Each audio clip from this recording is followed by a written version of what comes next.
Welcome back into the show, everyone. My name is Arthur G. This is the Last Call podcast.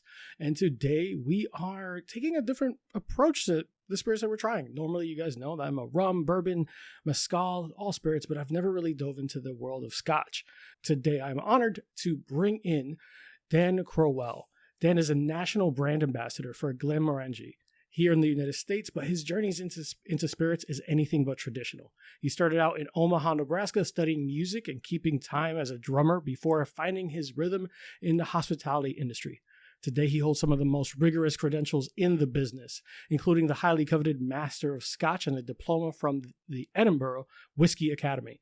This episode should be a lot of fun, and we get to geek out over Glenmorangie's famously tall Giraffe high stills, their pioneering approach to wood management, and what happens when you introduce heavily roasted chocolate malt into traditional Scotch. Plus, we get to try out a fantastic lineup.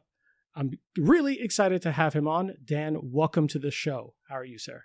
I'm doing well, Arthur. Thank you for the opportunity to chat with you about this thing that I care so much about. I really appreciate it. Awesome. I'm happy to have you on and happy to hear more about it. Honestly, full transparency, if anyone who's listened to the show, like Scotch is one of the few spirits that, short of like Ardbeg and some of the some very different brands, I'm not as well versed in this. So it's always great to get to speak to someone who is so well versed and understands it all. But first things first, tell us about yourself, what you do for Glenmorangie, and take it away.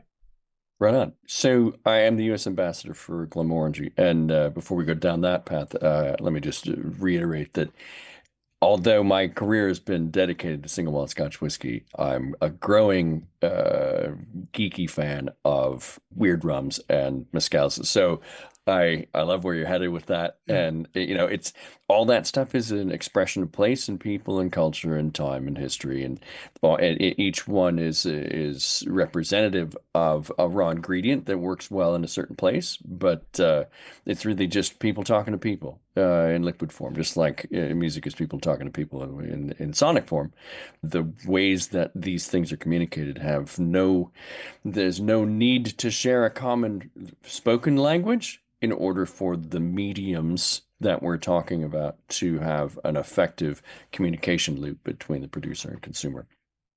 Kudos to you for studying those other categories. I find them utterly fascinating.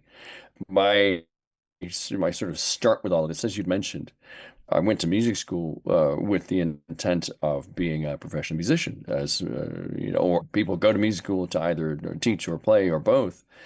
And my intent was to be to be a professional musician. And a lot of stuff happens along the way to the things that you plan to do that end up being the things that sort of life means for you to do. And it took a while for me for that to manifest. But I learned a tremendous amount pursuing music as a thing that has served me really well in terms of trying to help people understand this other passion-driven medium that isn't based on sonics, but it is based on artistry, and it's based on communication and the captivating of emotions.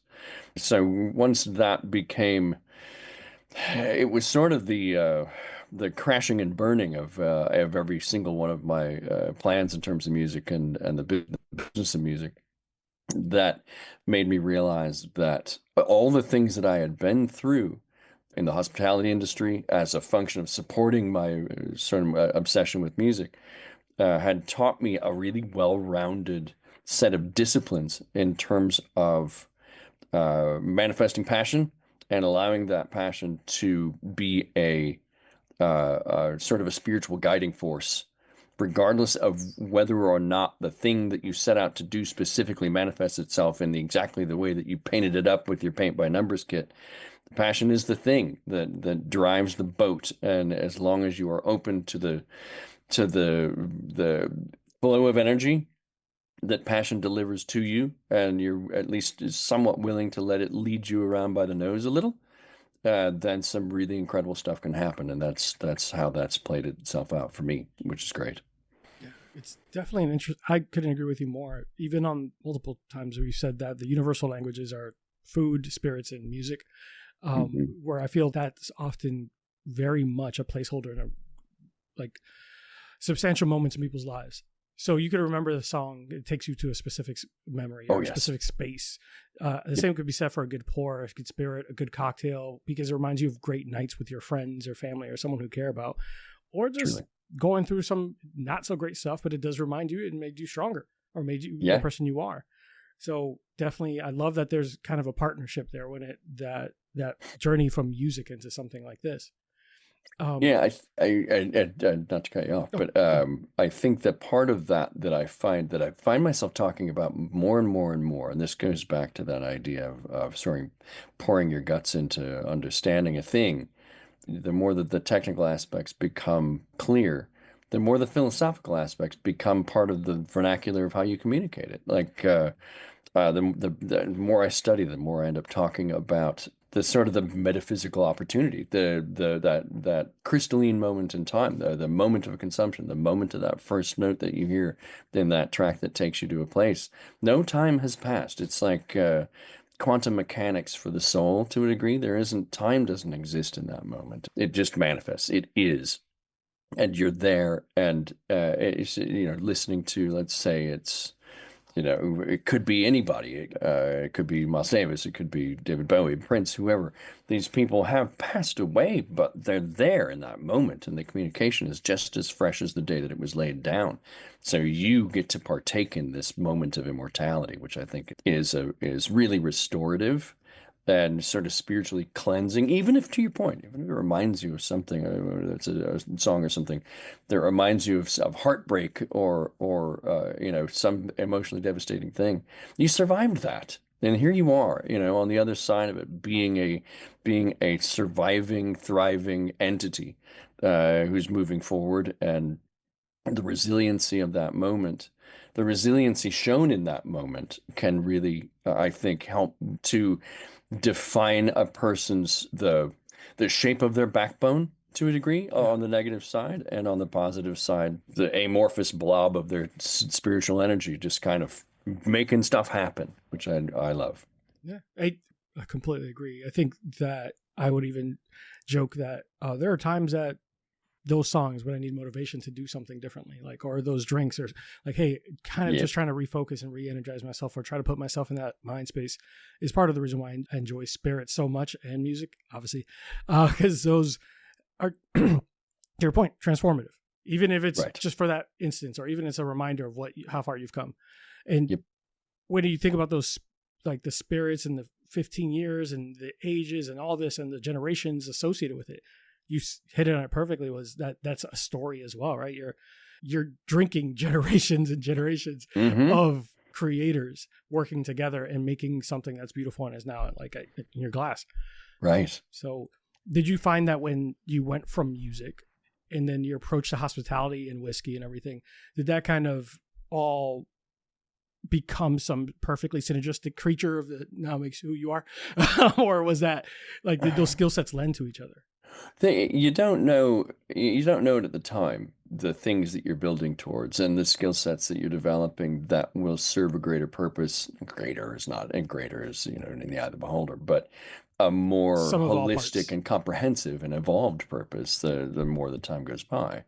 Yeah, and I think one of the things you have to do when you're in the hospitality industry is you have to discover your empathy gene, and you have to marry it to your passion gene. Because if you're connected to a thing that you're proud of and that you're passionate about, then the next logical step, and actually the sort of 1A, is sharing that with people in a way that is meaningful to you, but meaningful to them. Seeing things in terms of, I know this is about to blow your mind, and now I'm going to put myself in your shoes and try to help you walk towards this thing that I already know is going to blow your mind in a way that you can wrap your brain around in the context of being you. The whiskey does that really well because, anything that you sort of ingest does this thing where you have to describe it to yourself using your own narrative voice. You don't have anybody else's narrative voice. They can only be told to you in the vernacular of your narrative voice based on what you've experienced to date. So the empathy bit is, I can't do this for you, but I can set the precursors. I can set the sort of the stage whereby you get to lean into this as you, not in the way that I tell you you should, or that I've built a bunch of parameters around your engagement with this thing. It's yours before I showed up. It was yours. It's just difficult to know what you to be able to answer or ask the right questions when you don't know what you don't know. So empathy, you've spent a whole bunch of time shoving a bunch of stuff into your head. The empathy bit is, this person hasn't, but I know that it's going to be something substantive and something sort of monumental for them when they get involved with it. I just got to keep the doors open and build the sidewalk in that direction based on where they are and where I hope that they move towards. And that is all. I think that's ultimately the marriage of passion and empathy. I love that. Was there a specific aha moment where you realized that transition was going to turn into where you are now, where you wanted to get into representing a spirit or to here? Or was there that moment while you were working in hospitality, you're like, this is something I want to do forever or for the foreseeable future? I don't know if it was, I think it was latent. I think that sort of got planted while I was in hospitality. And then it's not that I left hospitality. I spent a chunk of my time hurling myself off the cliff of deciding that, damn it, I'm going to make this thing happen that I set out to do, which was a self-determining artist person. So, there was the opportunity to take control of a recording studio and record label that was just, here in Nebraska, and it was small to regional, and there were some good acts associated with it, and it was, unfortunately, although I thought it was fortunately at the time, it was attached to a giant bowling center and a live music venue, and so this thing was really, really unwieldy and an absolute capital drain. But it ticked the boxes I needed ticked in order to exhaust every opportunity to pursue the thing that was in my head. And so when the opportunity showed up and then evaporated along with a good chunk of my net worth, then it became survival. Then it was, what do I do? What do I know? What does my skill set suggest? And so when I found myself in repair mode, the survival instinct was, I'm in the wholesale environment. I worked as a distributor for a very long time, a liquor distributor for a very long time. And at the beginning, I just needed to not get fired. So I decided to sort of keep my ear to the ground and find out the thing that made the most people the most nervous in terms of having to explain or educate.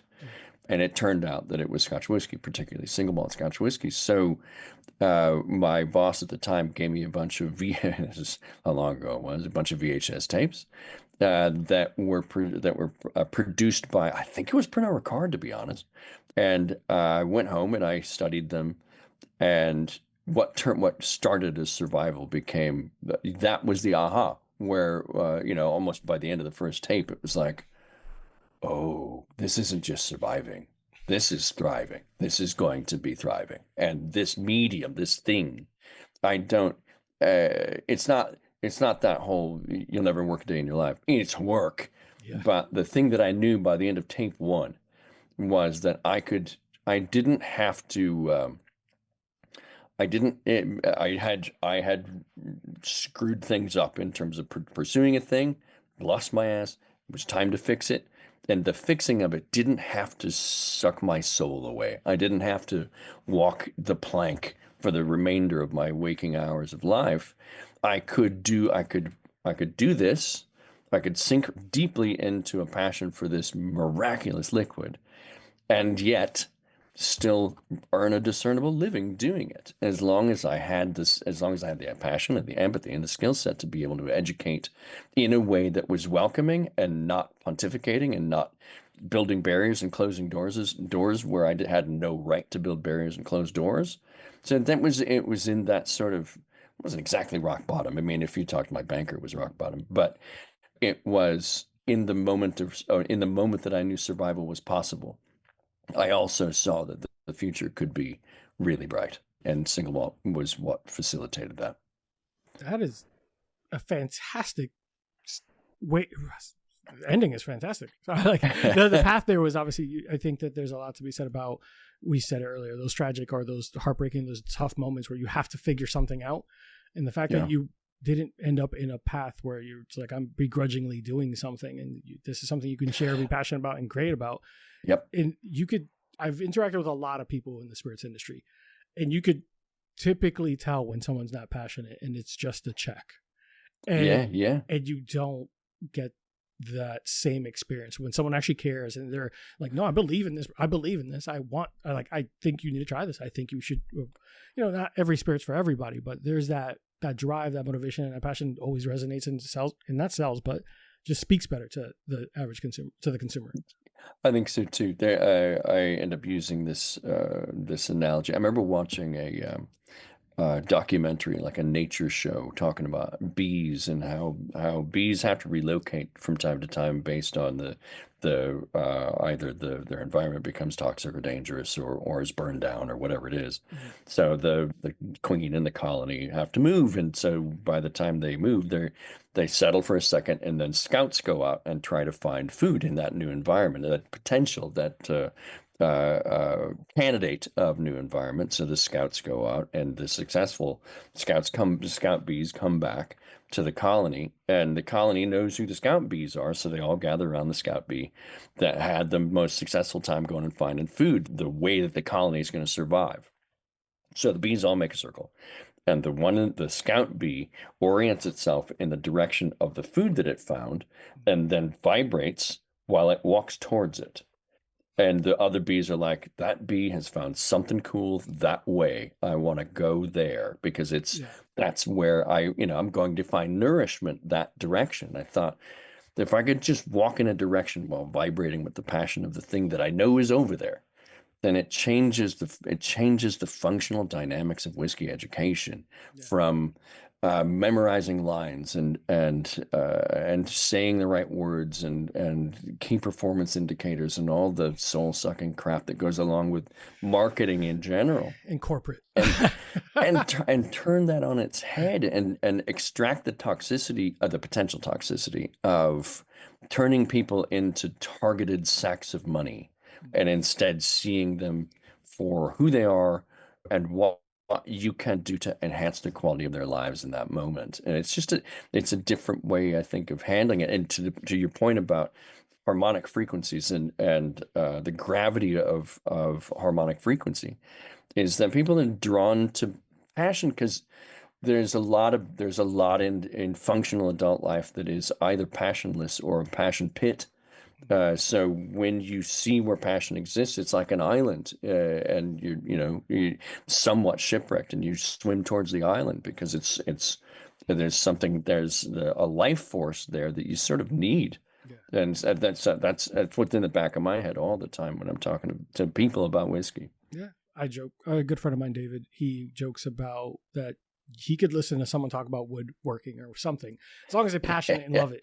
And they're like, I can just sit there because I don't know but you love it. So now I'm so vested in what you are speaking about. There's credibility there. And there's like to see that like the light in someone's eyes when they're talking about something also transforms it and brings you into it. So suddenly you're in this rabbit hole. Like, I want to learn how to woodwork because of having this conversation, where something like spirits you could share with someone, like seeing the light in their eyes, seeing how the stories, seeing everything that people speak about it. Like, oh my God, you need to see this and try this, open it up with water. And what that does definitely reign through. I do want to hit on a point because you brought up something I thought was brilliant. You're not just memorizing lines. You wanted to be real about it. With that being said, you also took these steps for rigorous certifications, including Master of Scotch. So tell us about what the Master of Scotch certification entails. Like, what's that process like? Because very real, we don't know what if a brand ambassador or a rep comes through and they can just memorize lines out of a spreadsheet somewhere, and focus on the KPIs and blah, blah, blah. It's like, whatever. But you went above and beyond for this passion. Yeah, and my part of the benchmarking of whether I'm doing effective work or not is what happens when you ski outside the wake. Somebody is at an event and you're explaining Glenmorangie to them, and they're familiar with Mortlach, and they're like, okay, well, I understand Mortlach and I understand Mortlach's processes, and so how are yours different from theirs?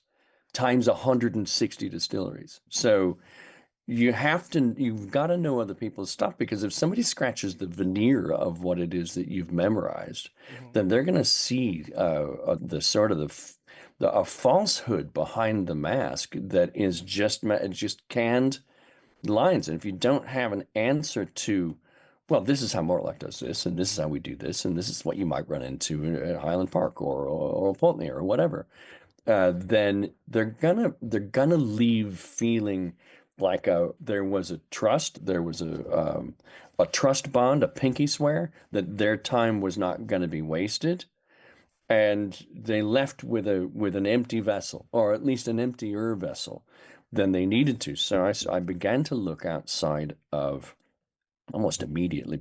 Well, really, because I was representing Glenmorangie on the wholesale side before I started working for the brand.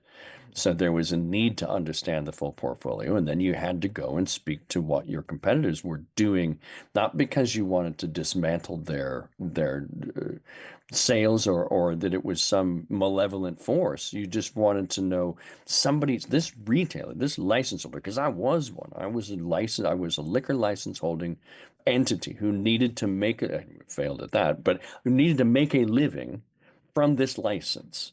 And so the information that you're sharing with a license holder is the lifeblood of their business. And so if you screw that up, if you underdeliver, you materially impact in a negative way their capacity to feed their families and keep the lights on at their business, and to keep that product flow happening to a consumer base that you hope is being engaged in a passionate way about the end product. So that started back then, but by the time I had access to things like Council of Whiskey Masters and WSITSO Wine and Spirits Education Trust and Edinburgh Whiskey Academy and all these, and the Chartered Institute of Brewing and Distilling, all these channels that you can plug yourself into to enhance your understanding and broaden the scope of your understanding of this medium that you've decided you're a part of, then it just helps to not galvanize. It's not a protection system. You're not trying to ward things off. You just for me, if it's mental hopscotch, I have to understand square one real well before square two and three make any contextual sense at all. Pardon me. So those programs, the structure of those programs was good for my mental hopscotch coefficient, because it broke things down and then built them back up with a more comprehensive understanding of a tree of understanding, as opposed to a sort of a sidewalk of understanding. And yeah, it's rigorous as hell. Each of them is quite rigorous. The Council of Whiskey Masters, you will be mentored by the top names in the industry, How crucial was and that? I'm sorry. How crucial was that mentorship and It having? was huge, absolutely huge, and that goes back to the beginnings of my career as well. Some real key mentors that got me sort of up past the hump of, I don't think I could do that. I was living in Omaha. Who cares? It's the center of everywhere, but it's the middle of nowhere. So who's going to listen to somebody from Omaha? So the mentorship goes back to the beginnings of clear back to 2005, when I got hired in the wholesale industry. I had mentors starting back then, and I've had some of the same ones ever since.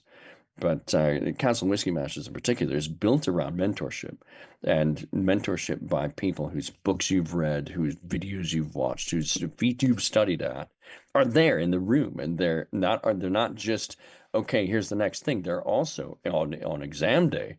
They're like, all right, tell me this and explain this, and let's go deep dive. And when you have to go deep dive with the guy who wrote the book, whose work you've had to study to prepare for that exam, there's no hiding. There is no gray areas. You need to be able to deliver the goods, and it's in certain cases absolutely harrowing. In particular, trying to engage in a blind tasting exam when the person sitting across the table from you is Dave Broom or Charlie McLean, the sort of horsemen of the apocalypse in terms of those guys. Nobody knows more about the category than those guys and the people on their level. And they're all in the room staring you down. Not because they want you to succeed, but they want you to put the time in. And when you don't put the time in, they'll be the first to expose it. So you've got to put the time in, and it's years. I mean, to get through all 4 levels of Council and Whiskey Master. The first two are facilitated online. So that's you choose your path in level 1 and level 3. It's either a Scotch path or a Bourbon path, and these are general things. Mm-hmm. And then level 2 and 4. So Certified Whiskey Specialist is global whiskeys, and then Master of Whiskey level 4. Is global whiskeys again. So once you get done with something like Master of Scotch or Master of Bourbon, then there's level 4. And that's another solid year or year and a half of preparation to get to where you can speak fluently anytime with anybody and taste blind and be confident in your conclusions. It takes not only a tremendous amount of time and effort and a substantial chunk of money to get to where you can do those things as effectively enough to earn those certifications. I recommend them. Council Whiskey Masters is one, but there are others, and I recommend them all to the extent that one's means support it. They're game changers, all of them, absolute game changers. End quote. There's that level of intensity and expectation, and the access to the information that comes along with those expectations is second to none. Now, you spoke one that sounds insanely rigorous. Even a year and a half afterwards, when you're not to get to the night, yeah. Well, you mentioned about the palate in the blind tasting in front of these horsemen of the apocalypse, as you described. Mm-hmm. What?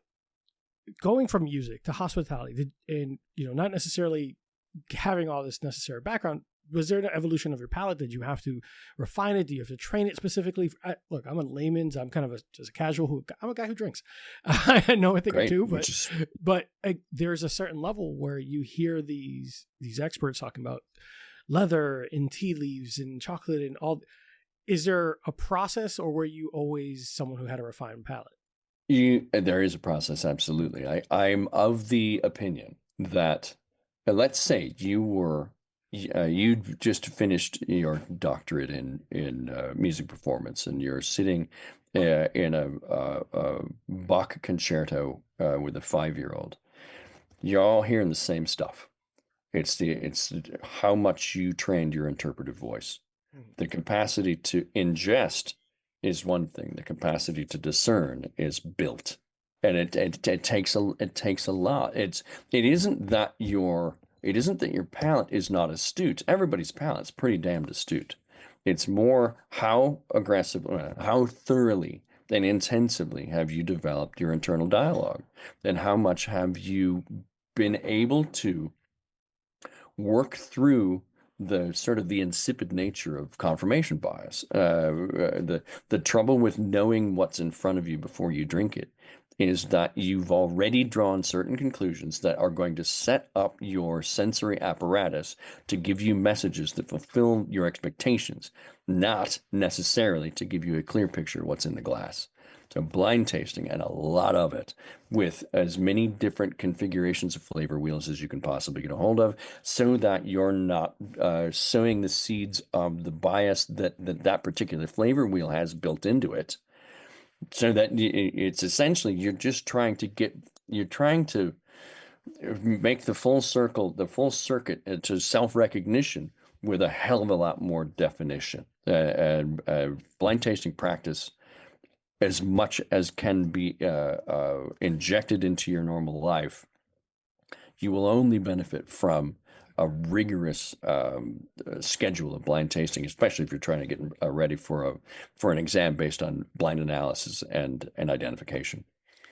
Yeah, I've honestly, I won't even lie, I've been very curious about refining my palate, so to be able to use those identifiers. I think when you mentioned earlier about having the contextual connectors, hey, I know this is what chocolate, raisin, whatever, etc., those kind of points of reference to be able to to distinguish between these flavored notes as you go through is something that I guess often I forget that it's like any other muscle. You can train it, develop it, and stretch it to a point where it's doing well beyond what you've always had it as its default. Mm-hmm. Similar to like weight training. I used to be able to bench this, now I could bench that because I've spent time developing that. So that's an interesting perspective, and definitely something that maybe I'll look into. And the opposite is true. Just like with weight training, it'll atrophy if you don't. So, like, I'm on the judging panel for the Master Scotch, Master Bourbon, Master Whiskey exams in October. So I have a tremendous amount of work to do to get my chops back up. This goes back to the music thing.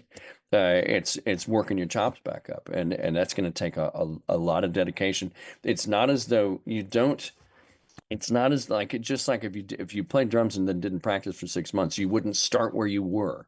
Yeah. You've got to go back and rebuild. And so that's my project when I get back off the road starting in middle of June. You are busy. You are a busy man. Oh, yeah, there's a lot. There's a lot. And that's the thing about the categories, I'm sure you're aware. Distilled spirits nowadays has a lot of competitors that aren't liquid, whether it's THC seltzers or edibles or whatever it is. You have a new set of competitors that don't speak a common language but are interested in the same target audience. So, okay, why should they pay attention to your stuff versus that stuff? These are inebriatives and these do certain things, and your doctor might tell you that this is a better idea than this or whatever it is.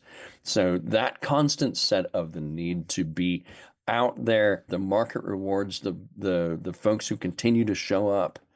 And my gig is just showing up and delivering the goods as much and as often as I can.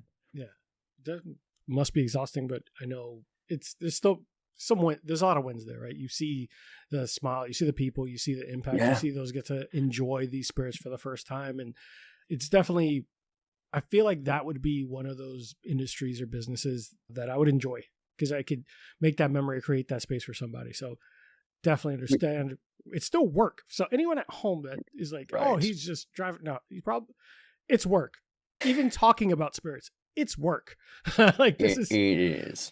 You built this thing. You built this thing because you wanted to communicate about spirits, about your passion for them, your experiences with them, your journey of discovery with them. But as I'm sure that you can attest, there's the fun bits. There's that moment of clarity, that aha moment that you've helped another person achieve, and that's worth all of the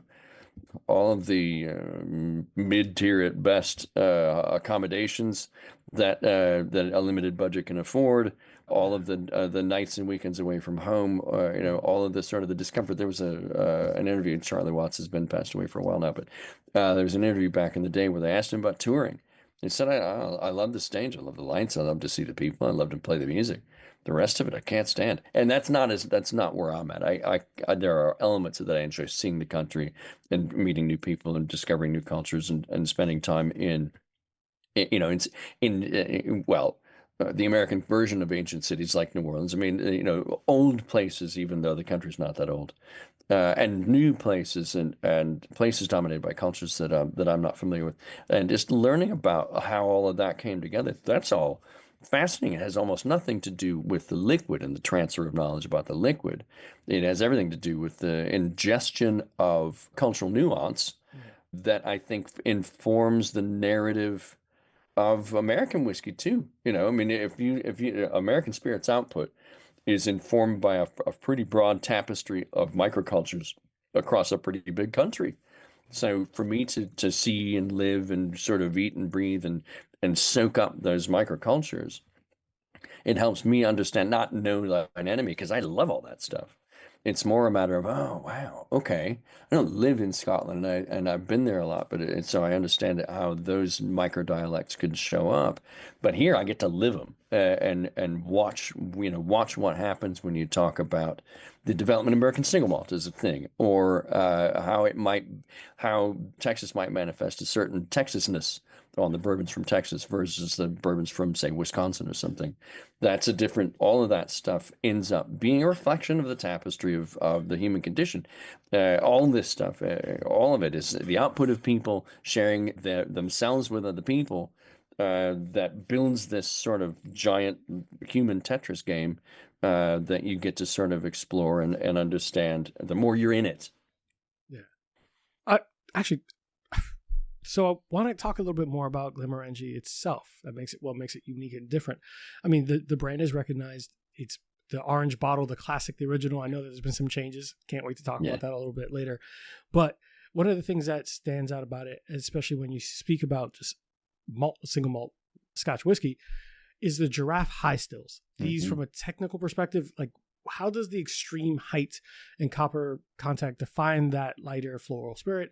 I know that there's a little bit of a lore behind why the Giraffe still even existed initially, but tell us about that in general. Yeah, reflux, to your point, what you've alluded to there already is the interaction between spirit and copper. Any sort of distillate produced from organic sources is going to have some sulfur content associated with sulfur and sulfur compounds, and a certain oiliness associated with it as well. The more that spirit has contact with copper and struggles, this is pot distillations. Column distillations can be a different thing. But when you're making single malt Scotch whiskey, you have to distill in pots in batches. So that the dynamics of a pot still are a considerable part of why single malt Scotch whiskey is what it is. So as distillate vapors pass through, and if you look at copper under a microscope, it looks like a scrubby pad. So on the inside of the still, the longer that you can get the spirit vapors to converse, slow down and chat with the copper, the more that sulfur and sulfur compounds will bond with copper. So there's chemical erosion happening inside the still where copper and sulfur are combining into being a thing that carries over into the heads of your distillation run. So as the sulfur is grabbed and hugged and removed from the situation, the more that the fermentation flavors, the more that the raw ingredient flavors can be revealed to a degree. And the height of the thing, shorter stills are going to allow for an oilier distillate because they don't have to struggle quite as hard in terms of vapor points, and the vaporization of those compounds can sneak into the line arm of a shorter still a lot easier than they can in a taller still, because you've got a temperature gradient from the heat source to the top that's more significant. So the oilier, larger molecular compounds they go from a vapor to a liquid at a certain height or distance from the heat source that will condense on the sides of the still, run back down, more copper contact, and then be revaporized until those larger, oilier compounds are broken down into lighter and fruitier and more floral sort of compounds. So reflux, if that's the style of whiskey that you want, lighter, fruitier, floral, then on the front end you got to do a bit of work to create either those flavors or the precursors to those flavors on the fermentation side. And during distillation, you do what you can to reveal them and to keep them from being coated in sulfur and oil. And sometimes oily sulfur is what you want, depending on the cask that you decide that you're going to be using later on. More effusive and robust casks need a more effusive and robust distillate. So you're going to make those decisions based on the style of whiskey that you're going to make. We make a light, fruity, floral style of whiskey. So using hard water helps because yeast is a bit happier or more capable of becoming more efficient because it builds new versions of itself more quickly because the medium is more nutritive. So you get a more vigorous fermentation in a relatively short period of time. Those fermentation flavors are revealed in the taller still. The oiliness is sort of broken down. So there's a lighter, fruitier, floral thing coming through in your distillate. And then we make determinations in terms of the use of cask type that will nurture without burying the nuances that we've created in those first two steps. So the tall still is really, really critical. Yeah, it's one that stands out when you look at the imagery of distilleries and all that. It's very unique for sure. And everything online, almost every enthusiast or Glenmorangie, that's the first thing to talk about is the Giraffe still. The Giraffe high still.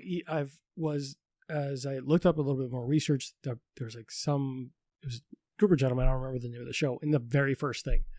Within like 5 minutes, like, oh, we have the 12-year that used to be the 10 original, and let's talk about this Giraffe high. And it was like 5 minutes in, it was like, oh, all right. So the more and more I did the research, was like, this is unique and kind of sets a little bit of a precedent of what your brand that brand is recognized by.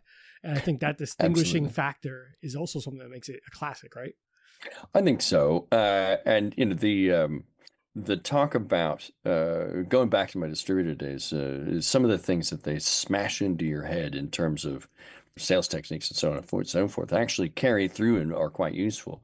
The supplier that I used to work for on the distributor side was a big fan of the connecting features to benefits. And if you consider a tall still to be a feature, then it doesn't make any sense until you define the benefit. You can talk about drafts until you're blue in the face, and we can talk about hard water till we're blue in the face, and the use of, yeah, restricting our use of ex-bourbon up to first and second fill only. Those are just words until you make them make sense to people in terms of the benefit to them. How does it manifest itself in a liquid, and how does that is the manifestation of that benefit them as the consumer of the thing? That leads back to the need to be as well versed in the category as you can be, because the benefit is not as obvious as the feature. And the connection happens when the feature is tied to the benefit. So that's that tall still thing. All of that has to manifest itself in something meaningful to the consumer, or it's just a thing that looks like a copper giraffe. Yeah, I was gonna say, like, then the feature just becomes a gimmick.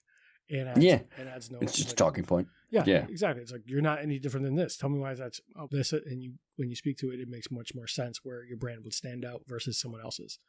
Yep, So, yep. definitely. And giraffes, it's like I stopped being fascinated by them intrinsically and by about the age of 4. I think they're quite cool as things, but it's not just oh, here's a giraffe. And you don't, okay, now I'm good for the rest of the day. That wears off after preschool. So it needs to mean something.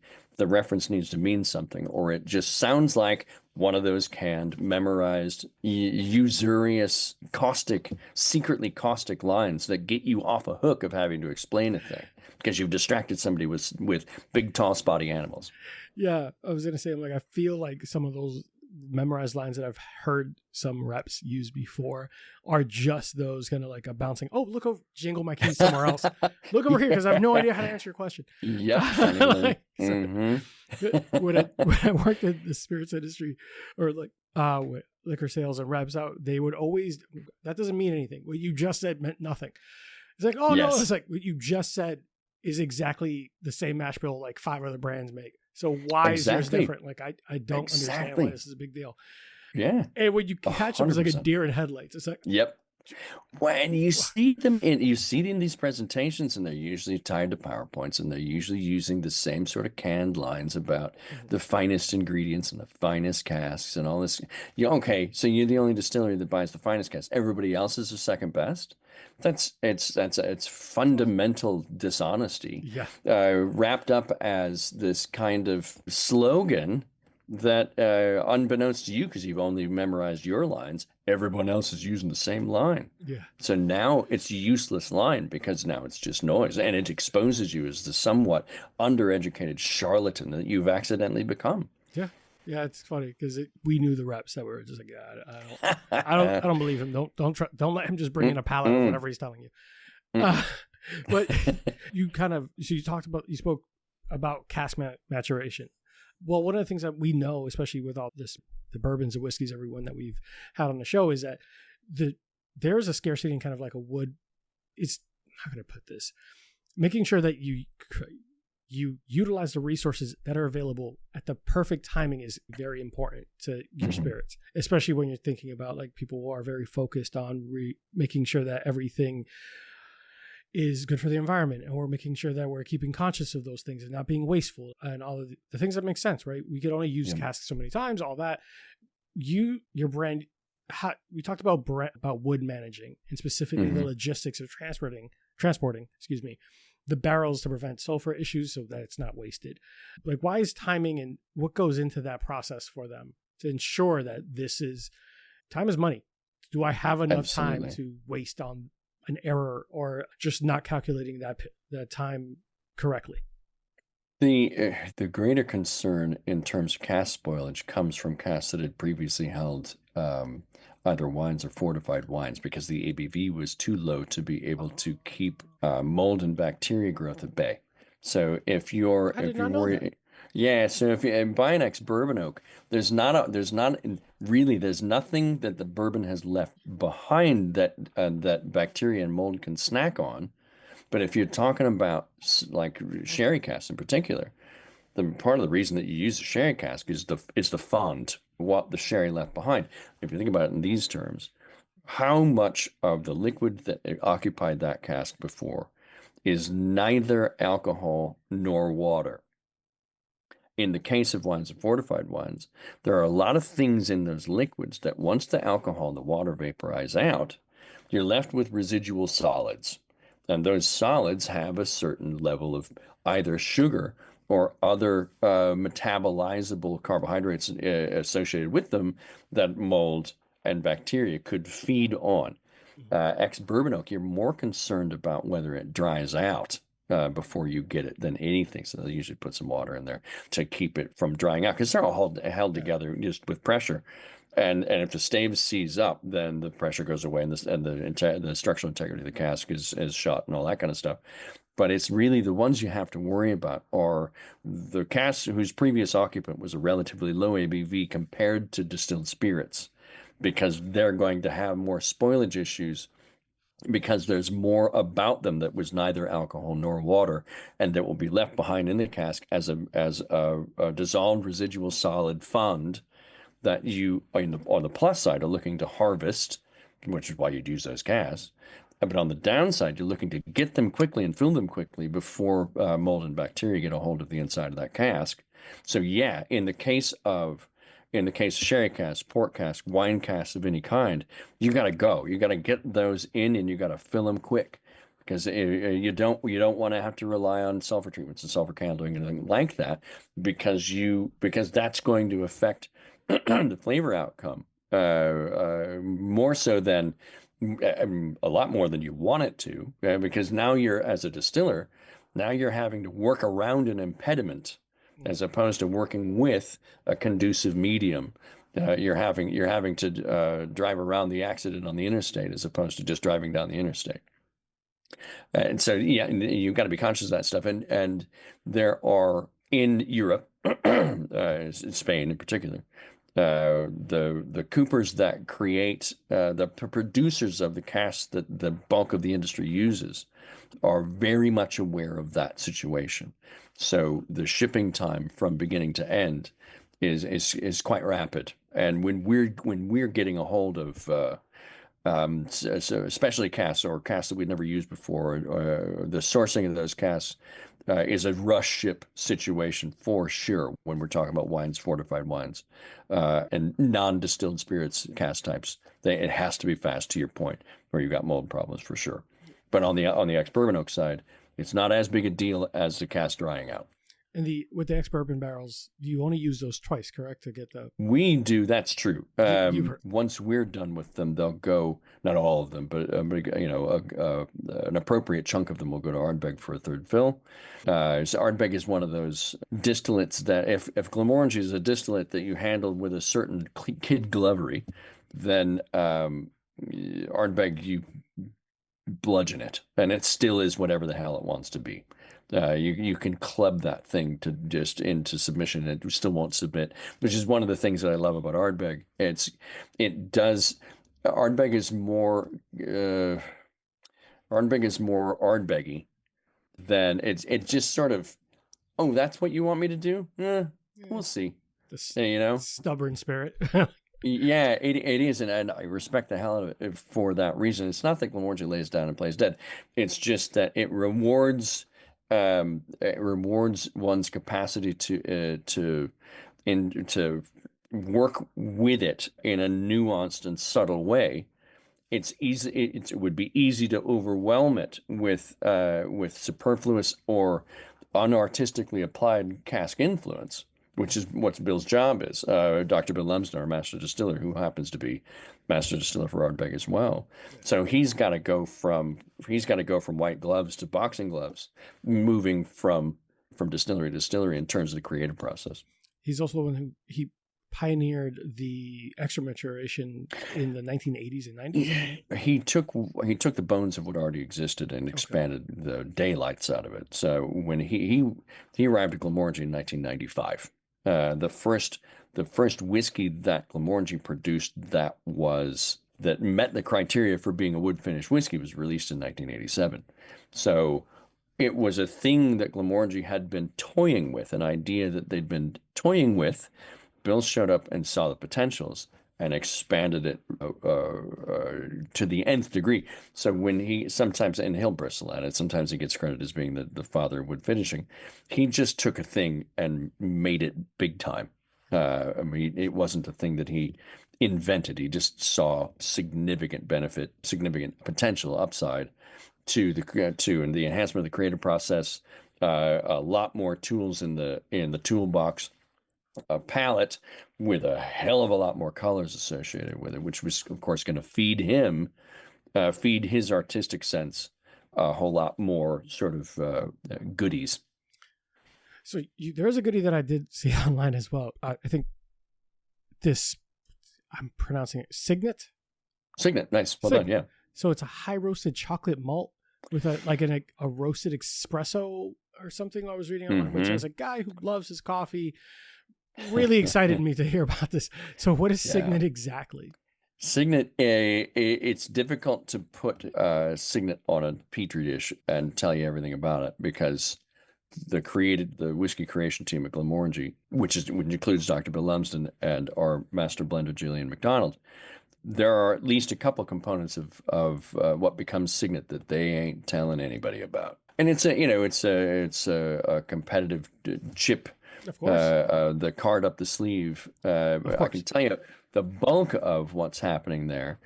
There's the heart of Signet, the distillate that becomes the recognizable heartbeat of the Signet concept. Yes. Is a distillate that we create for 10 days a year, the Signet Week, which runs into 10 days. And Signet Week, everything has to sort of be recalibrated and set up to deal with a mash bill that is 80% pale malt, what we would normally be using, plus 20%, which is quite a lot, high roast chocolate malt barley. So if let's say you're making a stout, unless you were going to get real aggressive with the stout, you might be in the 12, 15% or so. Modified barleys are difficult to work with in a lot of, and we'll get to that in a second. They're difficult to work with, and they can be quite potent in terms of their flavor characteristics. If you were selling the fermentation base, i.e. beer, then you're capitalizing on all the flavor potential of the roasted barley, regardless of the fact that it can't make alcohol. You're selling your fermentation base. That's fine.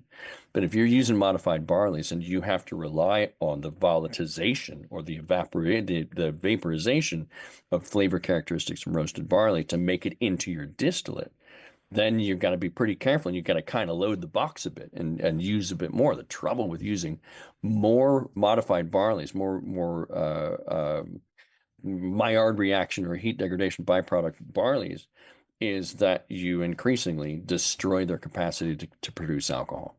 So high roast chocolate malt barley in and of itself, if you tried to make a whiskey from 100% high roast chocolate malt barley, it would have an alcohol content of 0, because roasted barleys, their diastatic power, so their enzymes, are destroyed. The capacity, the thing about making whiskey in Scotland is that the enzymatic power, the diastatic power, the enzymes it takes to break starches into sugars that yeast can eat and create alcohol, have to come from the grain itself. They have to be endogenous, come from the grain itself. They can't be exogenous. They can't come from other sources. So if you destroy a barley's capacity to convert its own starches into sugars, you got a problem. So that we're gonna cut that the mash bill off at 20% high roast chocolate malt barley. So then that 80-20 blend of barleys goes into our traditional roller mill, which works great for pale malt. But once you've cooked the living hell out of a chunk of barley, it's quite brittle. And it explodes. It basically kind of turns into sort of coffee flavored barley dust as part of the milling process. So now you have flow issues in terms of how your wort, your sugary liquid that you're creating from your ground up barley and hot water, how that flows out of your mash tun, because that's just a perforated floor, and you usually rely on the husks of barley, which are non-soluble, insoluble fiber. You usually rely on those as a secondary filter bed. But in roasted barley, you burn the husk off, so there is no husk.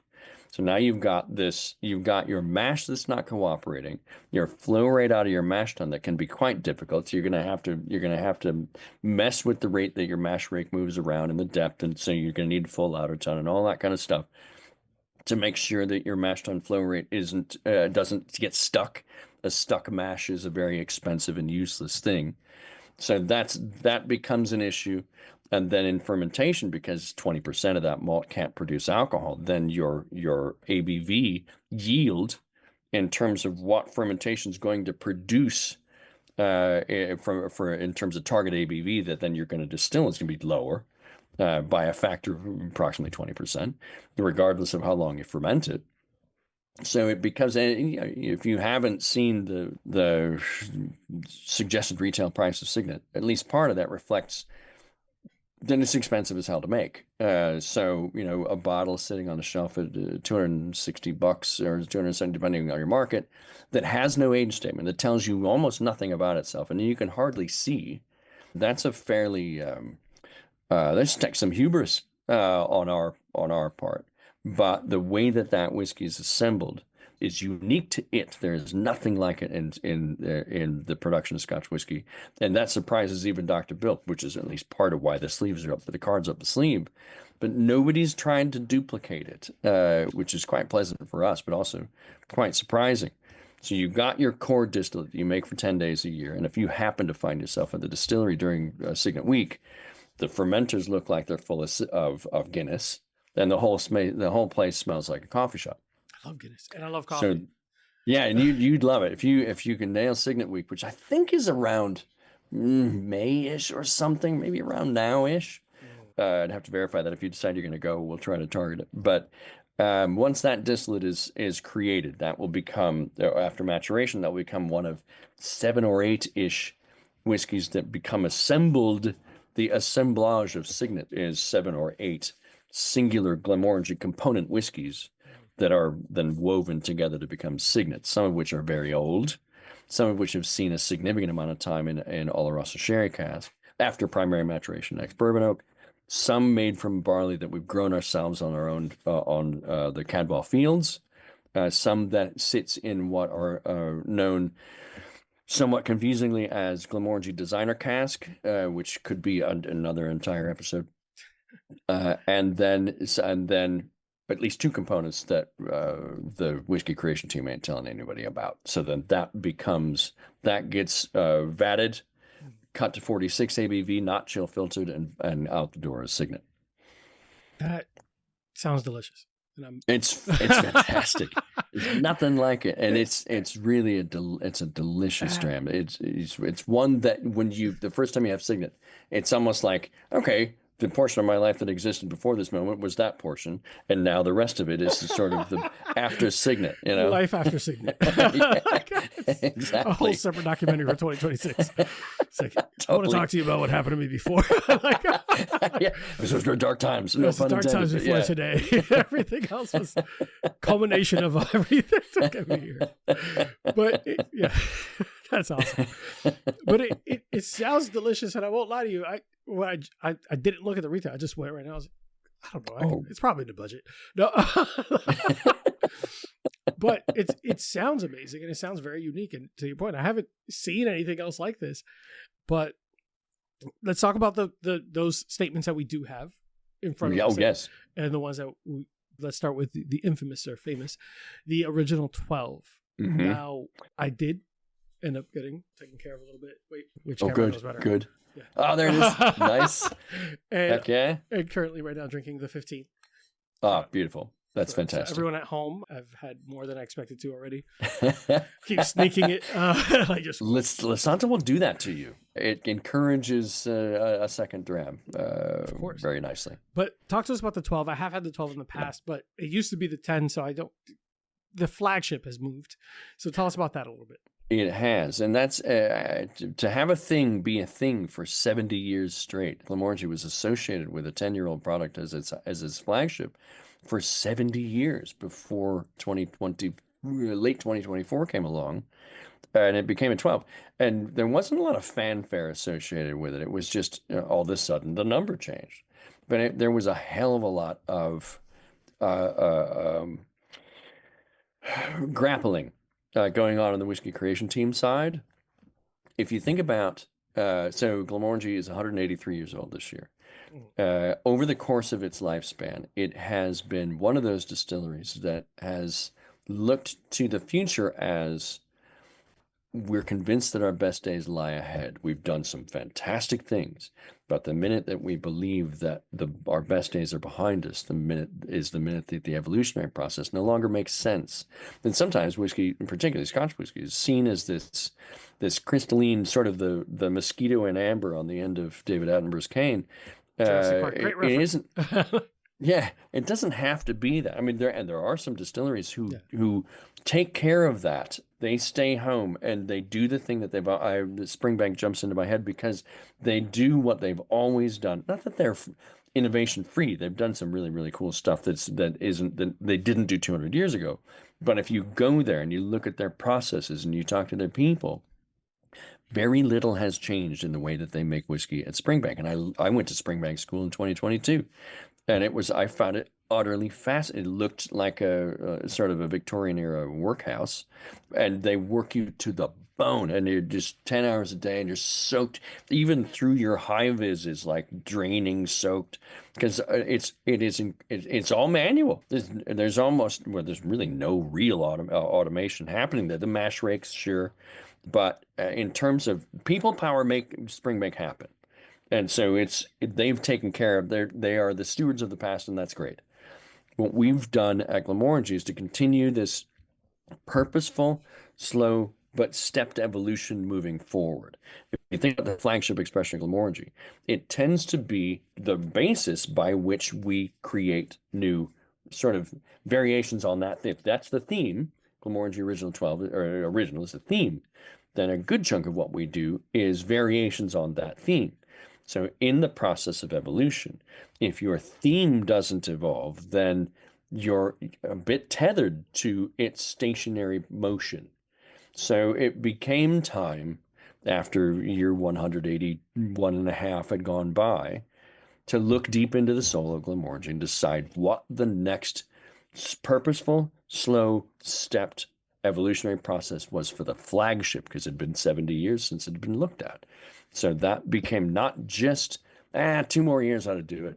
It was a lot more grappled with and thought out and wrestled with by the whiskey creation team, because they didn't want to do is to lose the distillery and brand's identity in a sea of ambition or innovation for the sake of innovation that tasted nothing like Glenmorangie. So what those extra 2 years gave us, combined with a revamped look at the ratio between first and second fill ex bourbon oak, gave us this new thing, this new original which is an oxymoron, but this new original that presents original, but there are a couple chapters at the end of the book that maybe weren't there before that provide a richness and a nuance and a depth and a presence on the palate that continues to give just a little bit more. The tenure, the bright, citrusy, floral, beautiful, well, really well rendered,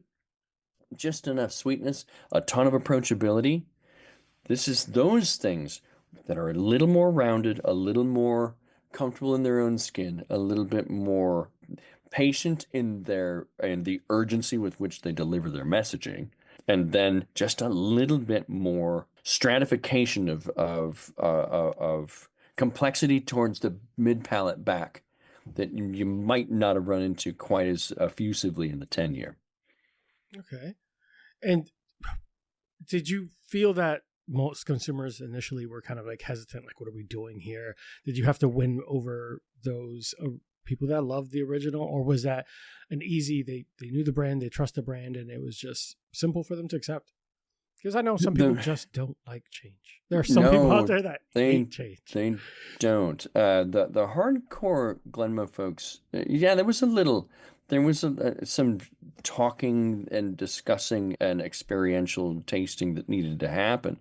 But the thing about Glenmorangie is that it doesn't, like, we're sister distilleries with Ardbeg, and I end up finding myself saying a lot of times, you're not going to see a whole lot of people out there with Glenmorangie tattooed on themselves.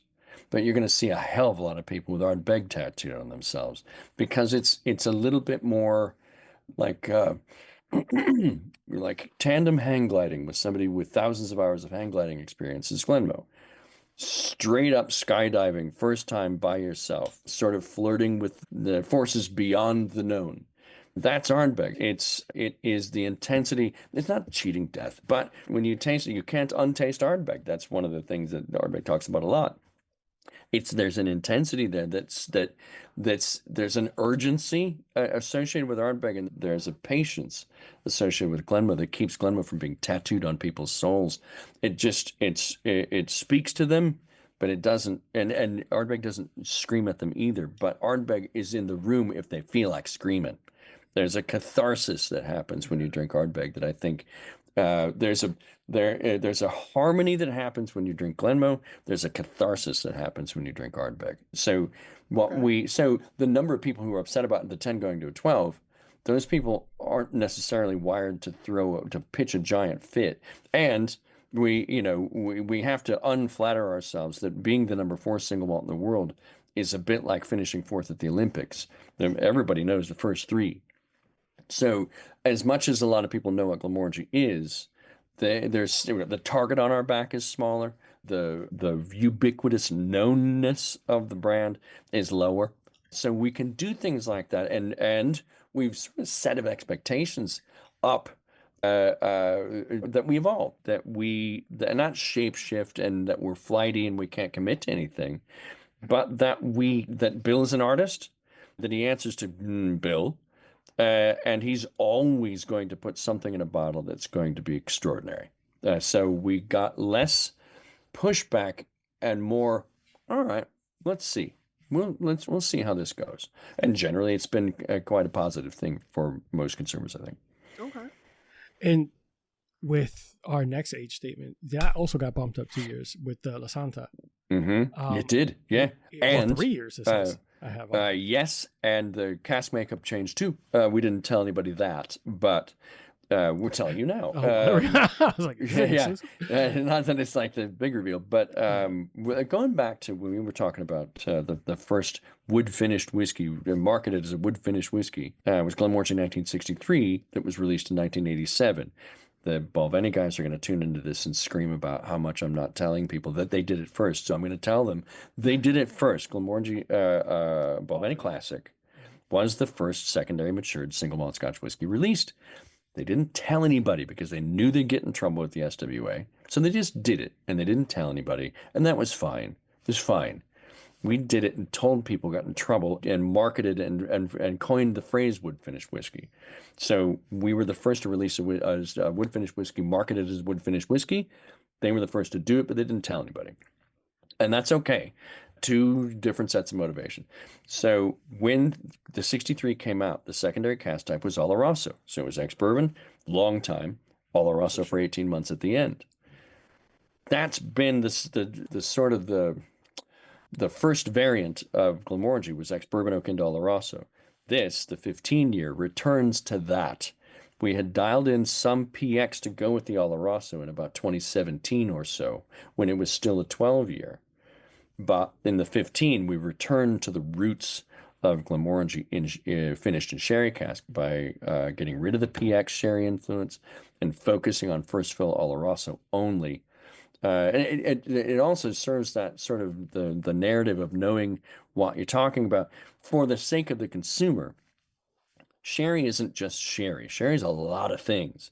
So if the subtle and not so subtle nuances between, say, Manzanilla and a PX are unknown to the consumer, then that missing information can't help them to make determinations about what they may be able to expect that whiskey to taste like. So you got to go study your sherry in order to understand the category, because different gradations and oxidation levels and sweetness levels of sherry are going to have a massive impact on the whiskeys that are matured in those casks. So the elimination of PX, which is quite sweet, took that sort of center palate, unctuous, chewy, lingering sweet note in La Santa 12 and gave us the 15, which has some extra gears in the gearbox, but that center palate, sticky, unctuous thing is replaced by a sort of a not a not a desert landscape, but it's a bit drier, it's a bit broader. The horizon just kind of goes and goes and goes, and there's much less of a frame around the art. And I like how it manifests. It's sort of a drying, slightly spicy, sure chewy, but not unctuously sweet chewy. That's the first time I'm trying it today, and this is actually surprisingly smooth. It's just beautiful. It's beautiful. It's a beautiful dram. And I was reading it, it's like aged in bourbon and sherry casks, as you described. But even those flavor notes, and I know that we talked about power suggestion, but so that's why I purposely left the notes down until I already tried it to kind of get perspective. We recently had Bobby DeMars on. He does this program called Blind Barrels. They send you this very much mystery pack of blind tastings where you can't know what it is until you scan a QR code, and you have to do this extra steps to find out. So since he's introduced me to that, shouts to Bobby. Fantastic product, fantastic interview. I try to approach everything without looking at anything online first. It's because I think there's value in it to not, one, believe just because if a label says something, it is true. And two, I need to experience my own version, right? We have different perspectives, different historical context to pull from, as you spoke about earlier. This is fantastic. And I noticed like the chocolate smell, the flavor, and it kind of comes off like, I hear people say baking spices, but it tastes like cinnamon. I try not to like sound pretentious. It tends to lead the baking spices bands. Is the one with the bass drum doing this, or the one with this? That's cinnamon. Yeah, cinnamon is such a that's always been one of my favorite flavors, and with that comes synonymous, at least in my mind, with raisins, cinnamon raisins, and all that. So this is actually go ahead. Sherry will do that to you. The dried fruit and cinnamon combined sherry casks are really good at marrying those two things together. Yeah, and it still maintains those vanilla notes from a bourbon cask a little bit. So, I don't know. I would have just drank this all by myself if I didn't have to be on an interview. I would not have blamed you at all. I'm going to have to wrap this up and just do some deep dives.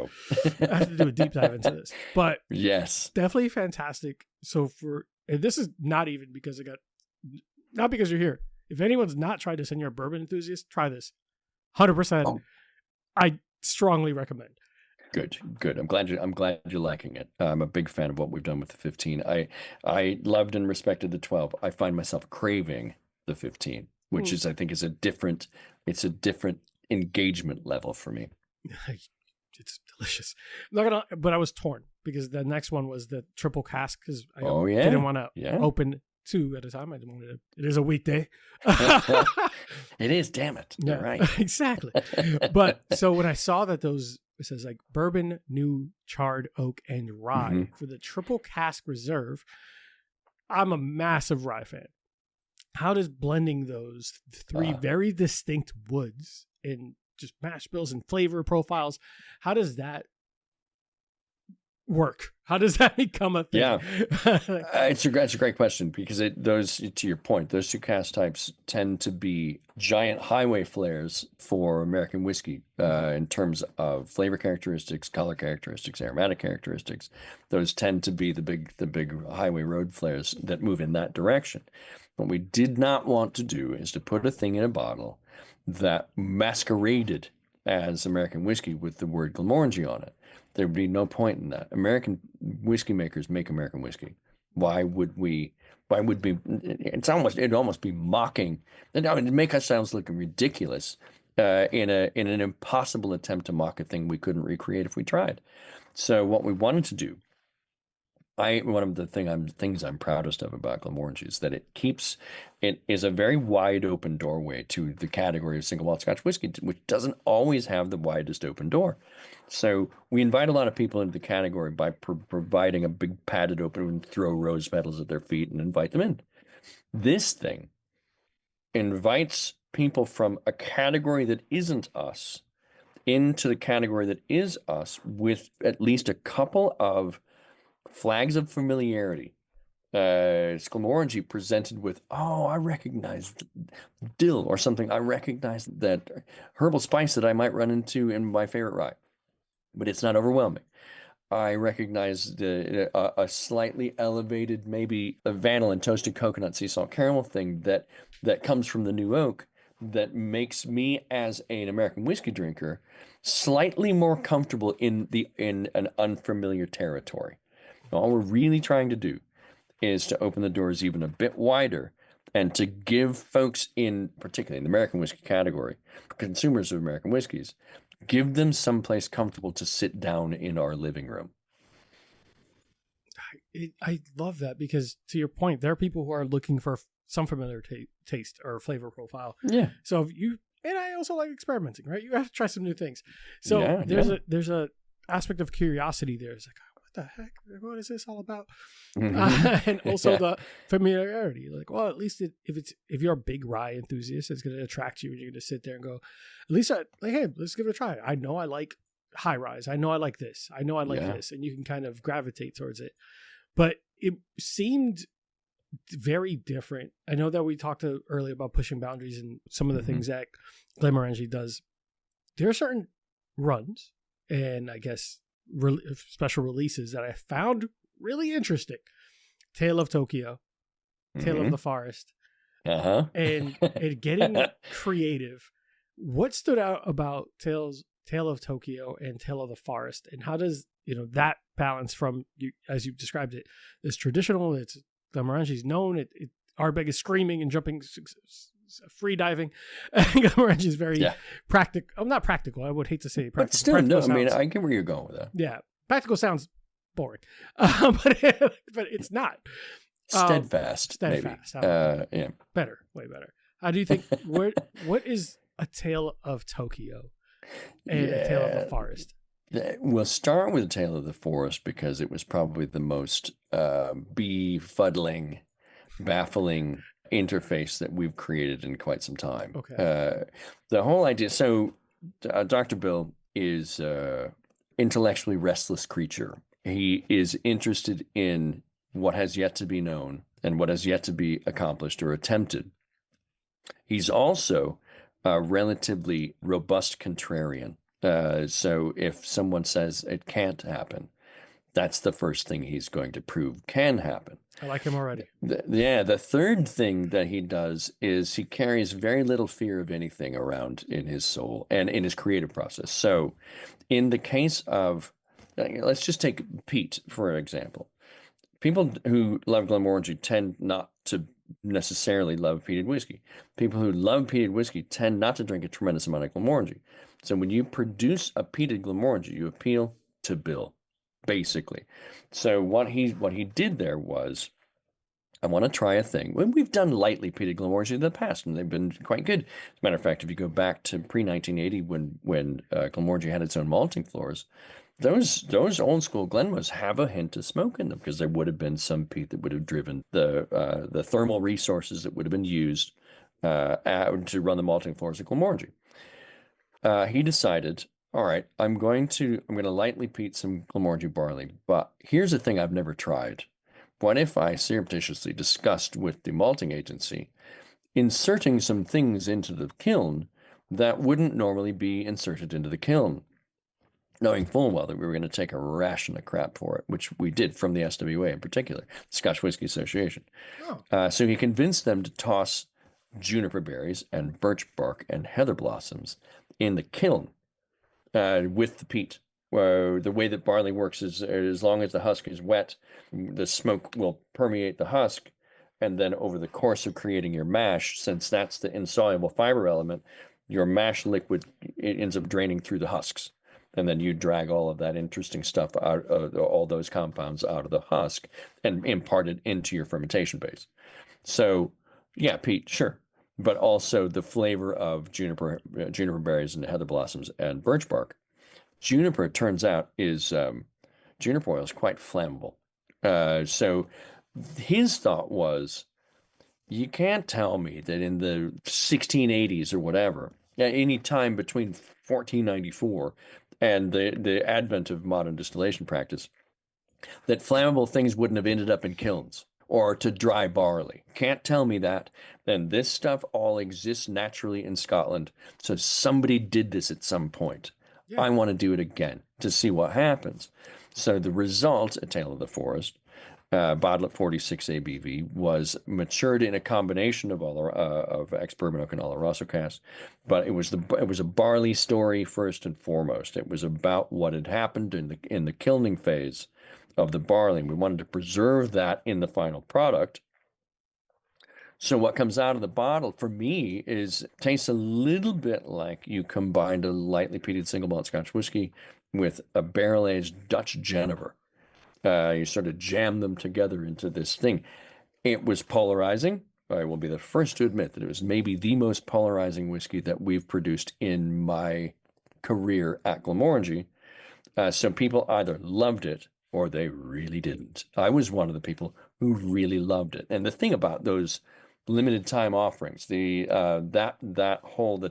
Tale of series, all of those are single batches. So that's where you're going to do your experimentation work. Okay. And so you limit, let's say the public is really not into it. Isn't that much, there isn't that much to worry about. But you get to push the envelope and do some things that you wouldn't do to your regular range. It was the juniper that pissed the SWA off, like badly. And the fact that we use the term botanicals on the packaging, don't ever do that again, because we're the forgiveness versus permission people. And then the second thing was, when you talk about it in like actual verbal marketing, you can't say botanicals, you got to say combustibles. So combustibles were used in the kilning of the barley that became part of Tale of the Forest. That is, yeah. I did not know that, and I've honestly As wild. I've seen it in that one. Gave me pause. I was like, I don't know enough about this, but it's a wild ride. It's wild. I saw that. I think it's delicious, I but might have to find it, just to try it out at least once. Yeah, and Taylor Tokyo was another one of those examples of haven't done it, but I need to. That was Bill hadn't gotten a chance to use Mizunara as a cask type in the way that he wanted to. First fill and first use, new oak, Mizunara cask. And so when he got permission to spend the ungodly amount of money it took to get those casks made, which is approximately $6,000 a cask. Yeah, because that wood, to your point, trees have got to be at 250 years old before they're mature enough to harvest any kind of harvestable, cooperable wood. And it was only about 20% of the tree that's cooperable anyway, because it grows all curly and stuff. And the fact that it doesn't form, this guy gets a little wood chemistry geek, but Quercus alba, American white oak, works really well because of tyloses formation. There are these little membranes that block the old growth channels. So the new growth channel happens, the old ones are blocked off by these little membranes, so that liquid transfer and nutrient transfer is focused in the current growth. So when you're talking about European oak varieties and then technically Quercus mongolica variant crispula, Mizunara oak, the thing about it is that the tyloses don't form, so its capillary channels will leak, and so Mizunara is a notoriously leaky wood. And so you end up, and that's out of the ends of it, because your staves are made from these capillary channels, these growth patterns that go this way. So that they tend to leak out of the ends, and ours did as well. So you've got to be very careful in how you cooper it. This is good. This is true for European oaks as well. You have to wedge split it. You can't quarter saw. I'm sure you've been to a cooperage here in the States, and they quarter saw their white oak. Yeah. They can, because of tyloses formation. They can disrupt capillary channels because of all these little membranes blocking the capillary channels. But if you go to European cooperages or cooperage in Japan, they're wedge splitting with like pneumatic wedges. They're splitting those oaks so that they disrupt fewer capillary channels as they're creating what become the blanks and then the staves and then the casks. But no matter what you do with Mizunara, it's going to leak pretty significantly. I find it so fascinating. Obviously, we can't go through the whole run of everything, but there's other flavors and other yes, absolutely, statements that are so interesting. Let me see. We have the Quinta Ruban, the Tale of the Spices. We have the Palo Coltado. Like the fact that nectar actually sounds delicious. I'm not going to lie to you. Nectar 16 is amazing. Nectar sounds right up my alley. So definitely worth checking out. But I know we could do a whole other episode just talking about the Tale series.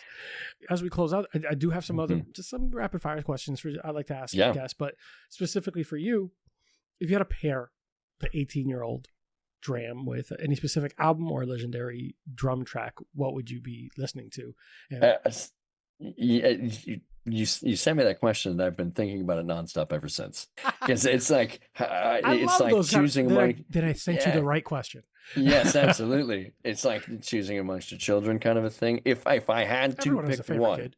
yeah, exactly. If I had to pick one, and I've given this an inordinate amount of thought, so thank you for the thought-provoking question. 18 and the album Regata de Blanc were released by the Police in 1979.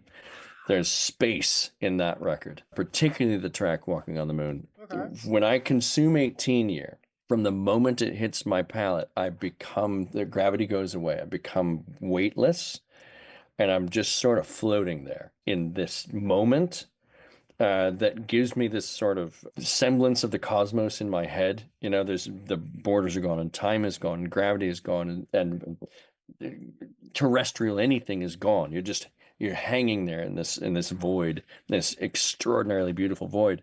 And that track, particularly Walking on the Moon, from the opening sequences, just little tiny, it's a hi-hat with a bit of delay on it, and you're just getting set up for this thing, and then the track starts, and you've got the bass line that's doubled with a subtle piano below it, and then Andy Summers I think it's a minor 11th chord, and so the modifying note, the couple of notes, it's just this thing, and the sonics of it put you in this space. And I think 18 does that for me too. It puts you in a space and just lets you hang there as long as you want. That album for me was real formative in terms of the first time I listened to it was not 1979, but it was about 1982. And it changed everything. It changed everything about what I thought of music. I wasn't even really considering drums until that album and subsequent Police albums came along, and it was like, how on earth do you just hit things, and then magic comes from the hitting of things? It changed a lot of how it changed my wiring in really important ways. And 18 for me is the whiskey that changed my wiring in terms of what a whiskey could do. Beautiful. Good. I just added it while you were saying I added it to the playlist to see. Right on. Then there's about 4 other albums that I would put on there if it hadn't been for that one, including Massive Attack's Mezzanine, Radiohead's Amnesiac, the Beastie Boys' Ill Communication. You already picked your favorite kid, Daniel. Exactly. Margaret Glaspie, the Emotions and Math. That is an outstanding album. But anyway, yeah, awesome. Regata de Blanc. And last but not least, so I am working on a project, right? So a little side cocktail project called I Should Make a Drink for That, and where I find inspiration from other things, media, music, movies, anything. If you were to design a Glenmorangie cocktail inspired by your favorite movie or album, right on, what would that movie, the movie and kind of a drink vibe should be? The movie would be my favorite movie on earth, which is Little Big Man, starring Dustin Hoffman. It's a story. There's humor, there's tragedy, there's suffering, there's triumph, there's everything, and it's so well told, it's so nuanced and so patient. The soundtrack is awesome and patient. I think I would start with a Fino Sherry base of some kind. And then I would probably work with either Triple Cask Reserve or Triple Cask Reserve could be good because it has a lot or Original 12. I think if I was to work with La Santa, it might be a little Gilding of Lilies, but I think I'd work with Original and a Fino Sherry base. Probably maybe a little bit of like a nut oil or something like that, like an almond oil, drop of almond oil in there, or a walnut oil, and just a little bit of a citrus note, or just enough acid to balance everything out, and maybe a tiny bit of high-grade honey in there. So I think would be so similar, kind of like a sherry finished whiskey sour type of deal or something close to that. Something like that. Or one of my favorite drinks out there is an Old Pal. So I might sub the dry vermouth for Fino Sherry in an Old Pal. I like that. When you said the sherry, I was like, you could use that to make it different kind of variations of Manhattans or old fashions or something like a velvet old fashioned, something similar to that. Yep. Awesome. Yep. Absolutely. Man, Daniel, it's been a blast. And now I have a new album to listen to. Now I have an old a movie to watch and some spirits to enjoy them with. Where can everyone find you? What else does Glenmorangie have coming up? Or what would you like to make sure that people are aware of? Like, how could they learn more about the brand and every exciting project you have coming? Right on. Here's what I would do. Well, first of all, I guess I'm at Glenmodan on Instagram. So GLENMODAN on Instagram. I do what I can to provide some mode of entertainment there. MH Whiskey Central. We're about to launch that. And that's just MHWHISKY Central.com, a sort of a clearinghouse for information about the brand, including a searchable cocktail database that you can search based on the expression that you want to make a cocktail from. And we're about to launch a thing in May that the communications embargo is still in place, but I had some last night and it's really damn good. And the fact that the embargo, not the embargo, but the launch date is May the 4th may give you a sense of who we might have worked with in order to make that whiskey happen. But it's quite good. And I'm very excited for the launch of that. So that's what's coming up. And I'll just be on the road for the rest of the year doing education and advocacy work. We'll do the Council Whiskey Masters exams in October, which I'm really, really looking forward to. And then I may go out again this year throughout December with Drammers Club and do a 3-week tour of the eastern half of the country, visiting Drammers chapters for 3 weeks straight, which is always a blast. Awesome. It sounds like a really May the 4th. You just made a bunch of my listeners that are nerds really excited. It's like their ears just perked. What? Yeah, you want to talk Star Wars right now? There's a certain amount of celebrity fatigue out there in the whiskey world. Suspend that part of your collective and just drink this stuff. It's really damn good.